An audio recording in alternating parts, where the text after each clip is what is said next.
महाराष्ट्र गुजरात बॉर्डरवर असलेला हा किल्ला तुम्ही पाहिला आहे का? तर झालं असं की आम्ही गेलो होतो क्लब महिंद्राच्या हदगडीतील रिसॉर्टला आणि रिसॉर्टमधून आम्हाला समोरच दिसत होता तो हदगडचा किल्ला. आता नजरेसमोर किल्ला असताना तो एक्सप्लोर न करणं शक्य आहे का? म्हणून बाबा, अथर्व आणि मी दुसऱ्या दिवशी सकाळी लवकरच उठून किल्ला चढायला सुरुवात केली.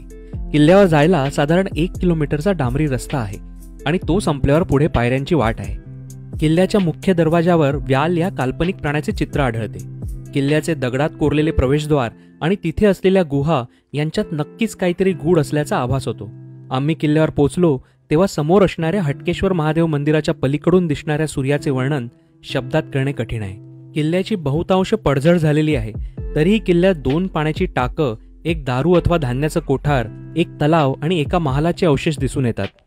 किल्ल्याच्या उत्तरेला गुजरातमधील सापुतारा हिल स्टेशन दिसत होतं, तर दक्षिणेकडे हदगड गाव आणि दूरवर साल्लेर किल्ला दिसत होता. जवळपास 1 तास किल्ला एक्सप्लोर करून आम्ही खाली उतरायला सुरुवात केली.